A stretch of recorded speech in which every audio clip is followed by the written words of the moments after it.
Bismillahirrahmanirrahim. Bismillah, alhamdulillah, wassalatu wassalamu ala rasulillah. Di video ini saya akan mencoba membaca sebuah kisah tentang Baqarah ya. Kisah yang terkandung dalam surat Al-Baqarah, surat dalam Al-Quran yang paling panjang. Kisah ini ada dua sisi yang berbeda dalam kisah ini. Jadi saya akan mencoba membahas keduanya. Bismillahirrahmanirrahim. Al-qisatu fi dzalika ala ma dzakarahu al-Imam Al-Baghawi wa ghairuh. Jadi kisah tentang Baqarah menurut apa yang dituturkan oleh Imam Al-Baghawi dan yang lainnya adalah seperti ini. Di kaum Bani Israel ada seorang laki-laki yang sangat kaya. Walahu ibnu amin fakir. Dia punya keponakan fakir. Jadi ini ada orang kaya nih, punya ponakan fakir. La warisalahu siwahu. Si orang kaya ini nggak punya ahli waris lain selain ponakannya yang fakir tadi. Cuma ya gitulah. Ini yang mungkin ya mungkin. Ini si orang kayanya ini pelit nih, jarang ngasih ke ponakan. Ponakannya juga serakah kali ya, tamak. Pengen nguasain harta pamannya. Jadi ketika ini pamannya yang kaya nggak mati-mati juga, biar dapat warisan, akhirnya ponakannya ini menculik pamannya yang kaya, dibunuh. Jadi orang kayanya ini pamannya ini dibunuh, diculik, dibuang di kampung lain, di daerah lain, dibuang ke daerah lain atau ke kampung yang lain lah. Keesokan harinya, pagi-paginya, si ponakannya tersangka yang ngebunuh pamannya sendiri ini seolah-olah mencari pamannya hilang nih, kemana nih, padahal dia sendiri yang bunuhnya. Pamannya hilang nih. Seolah begitu mencari, sosokan mencari, pura-pura mencari. Wajah binasin ila Musa alaihissalam. Kemudian akhirnya dia bersama orang-orang dari kaumnya mendatangi Nabi Musa alaihissalam dengan tujuan mau menanyakan gimana solusinya nih. Gitu kan, ini paman saya nggak ada. Dalam riwayat lain akhirnya pamannya ketemu tapi di kampung lain. Ya akhirnya kan ada konflik antara dua kampung, kampung tempat asal pamannya berada dengan kampung tempat ditemukan jenazah pamannya. Nah akhirnya kan saling tuding, dianggap bahwa orang ini pasti yang ngebunuh, soalnya jenazah juga ada di situ. Sehingga akhirnya ini laporan Nabi Musa nya. Karena dua kampung ini berselisih, siapa sebenarnya yang ngebunuh orang kaya ini. Nah, akhirnya mereka meminta Nabi Musa untuk berdoa kepada Allah Ta'ala supaya bisa menunjukkan siapa pembunuh sebenarnya. Nah, ketika Nabi Musa berdoa kepada Allah, ya doa seorang nabi yang mustajab, tapi kan yang beri pertanyaan seringkali kita ini seperti pernah dibahas dalam video kisah yang lainnya, masih kisah Nabi Musa nih dulu. Kalau kita berdoa, kita seringkali mempersempit bentuk ijabah. Kalau di kisah ini gini, Nabi Musa kan berdoa kepada Allah. Dia minta dibukakan atau diperlihatkan jalan bagaimana bisa mendapatkan jawaban siapa yang sebenarnya ngebunuh orang kaya tersebut. Lalu tahu apakah jawaban dari Allah Ta'ala atas doa Nabi Musa? Nabi Musa berucap bahwa Allah Ta'ala memberinya wahyu, antazbahu baqarah. Innallaha ya'murukum antazbahu baqarah. Allah memerintahkan engkau semua harus menyembelih sapi betina. Jadi mulai ada kisah sapi betina ya, Al-Baqarah. Jadi intinya Nabi Musa itu minta Allah Ta'ala membukakan jawaban tentang siapa pembunuh sebenarnya. Tapi jawaban dari Allah, malah Allah menyuruh Bani Israil waktu itu menyembelih seekor sapi betina.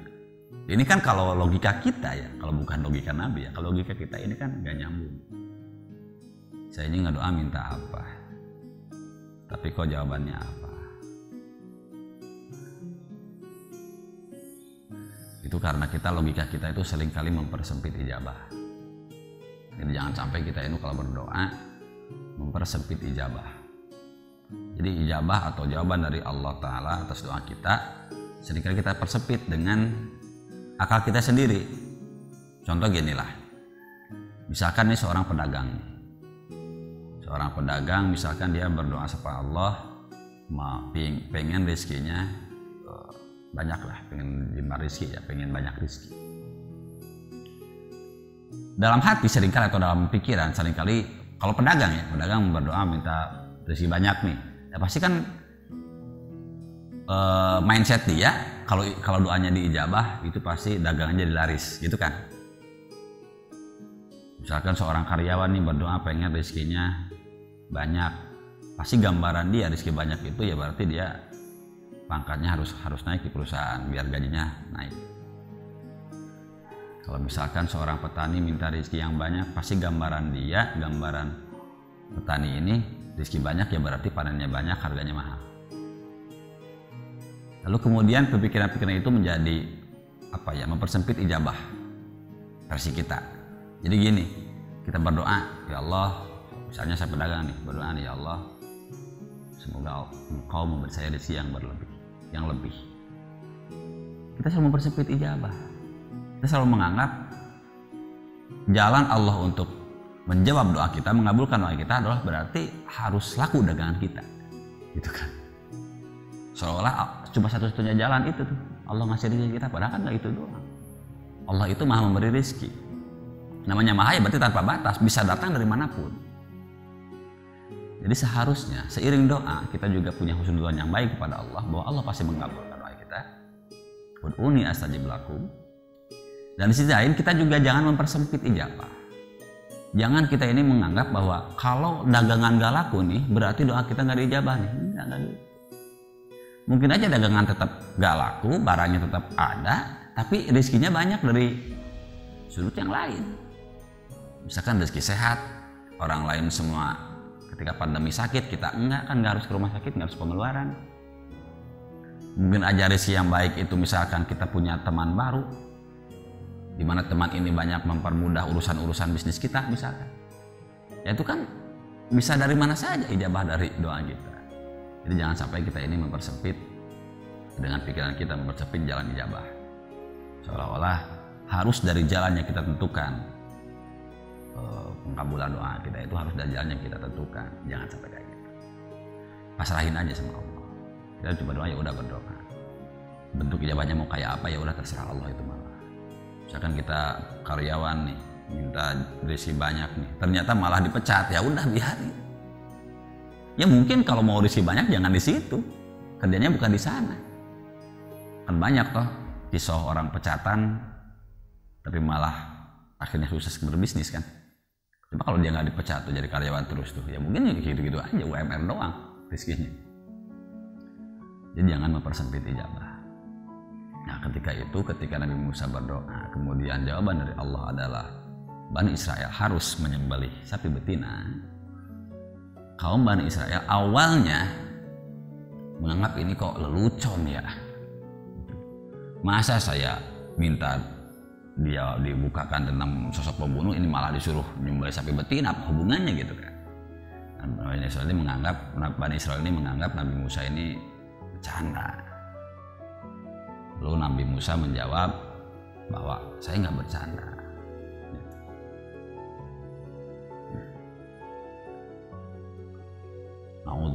A'udzubika an akuna minal jahilin. Saya berlindung kepada Allah dari dimasukkan golongan-golongan orang yang jahil atau orang yang suka istihza, yang suka bercanda lah. Jadi Nabi Musa juga mengingkari, enggak, saya nggak bercanda. Alhamdulillah saya bercanda urusan seperti ini. Ini memang betul wahyu Allah harus seperti itu. Nah setelah akhirnya dapat perintah bahwa mereka harus menyembelih sapi betina, ini bukannya langsung dieksekusi nih. Bukannya langsung dieksekusi. Ini malah si Bani Israel ini mempersulit diri mereka sendiri. Jadi kalau mau tutorial mempersulit diri sendiri ada nih di kisah ini. Itu. Jadi ketika mereka menerima perintah harus menyembelih sapi betina, mereka bilang lagi ke Nabi Musa, Qalut urana rabbaka yubayyilana mahi. Orang Bani Israel itu bilang ke Nabi Musa, ya wahai Musa, ud'ulana rabbak. Coba kamu ngedoa lagi kepada Tuhanmu, sapinya gaya gimana sih? Dan yakin sapinya spesifikasinya harus kayak gimana. Ya akhirnya ngedoa lagi lah, Nabi Musa berdoa lagi lah. Lalu kemudian menjawab jawaban dari Allah, innaha baqaratun faridu wala bikun amanu bayna dzalika fa'alu ma tu'mar. Bahwa sapinya itu bukan sapi yang tua, bukan juga sapi yang terlalu muda, awanum baina dzalik, tapi di antaranya. Jadi enggak terlalu tua, juga enggak terlalu muda. Fa'alu ma tu'mar. Segeralah kamu mengerjakan apa yang diperintahkan padamu. Jadi kaum Bani Israil ketika itu seharusnya segera mungkin kalau udah tahu, oh ya udahlah sapinya asal nggak tua, nggak terlalu muda, ya udah jadi, harusnya gitu. Nah ini masih mempersulit diri juga. Sesudah dapat perintah itu, speknya kayak gitu sapinya nih, jangan terlalu tua, jangan terlalu muda. Nanya lagi, qalut ulana, wahai Nabi Musa, doain lagi lah, ngedoa lagi ke Allah, nanya lagi. Malaunuha, yubayyilana malaunuha, jelaskan pada kami warna sapinya harus warna apa. Padahal gak ada syarat warna sebenarnya awalnya, mau warna putih kayak mau warna hitam kayak jadi sebenarnya. Cuma dia mempersulit diri sendiri nanyain warna, harus warna apa nih sapinya nih. Ya akhirnya Nabi Musa harus berdoa lagi sama Allah. Lalu kemudian Allah menjawab doanya. Wala innahu yaqulu innaha, Allah Ta'ala bersabda kepada Nabi Musa bahwa sapinya itu safra'u faqi'ul launuha tasurun nadzirin, berwarna kuning, lalu faqi'un launuha, warnanya itu cerah, terang, berarti hampir kalau kuningnya terang ya warna emas ya, kuning emas. Tasurun nadzirin, yang akan senang orang lihatnya, itu pasti senang lihat orang sapinya itu. Kalau orang lihat sapinya itu pasti senang. Dan tambah spek lagi, warnanya harus kuning, terang, cerah, nyala. Mungkin kuning nyala api ya. Itu kan kalau kita udah mulai sulit tuh sapi itu, warnanya harus kayak gitu. Ini udah mempersulit diri sendiri, dipersulit lagi. Minta nanya. Qalut ulana, wahai Bani Israil lalu bilang dia Bani Musa, wahai Musa, doa lagi lah, nanya lagi ke Allah. Mahia innal baqara tasyabaha alaina. Sapinya kayak gimana sih? Soalnya ini masih saru nih buat kita nih. Akhirnya dia jawab lagi lebih sulit lagi. Jawaban Allah, qala innahu yaqulu innaha baqaratul la zalulun tusirul arda wa la tasqil harfa musallamatul la syai'ata. Jadi sapinya ini nggak pernah dipakai kerja, nggak pernah dipakai ngebajak gitu. Terus ketemu orang juga dia kabur. Ya hanya kan sulit ya, spesifikasinya mulai mengerucut, sulit sekali mendapatkan sapi ini. Coba ini kalau dari awal kaum Bani Israel langsung aja nurut, disuruh nyembelih sapi betina, ya udah sembelih sapi betina lah, asal sapi betina itu kan udah jadi, udah turut perintah Allah. Kalau perintahnya juga cuma segitu. Cuma karena mereka suka mempersulit diri sendiri, ya udah akhirnya susah. Ini akhirnya sapinya susah didapatin. Cuma ya memang kalau hikmahnya memang beginilah jalan Allah Ta'ala. Karena ternyata di sisi lain kisah ini ada sebuah kisah tentang anak yang sangat turut sama orang tuanya.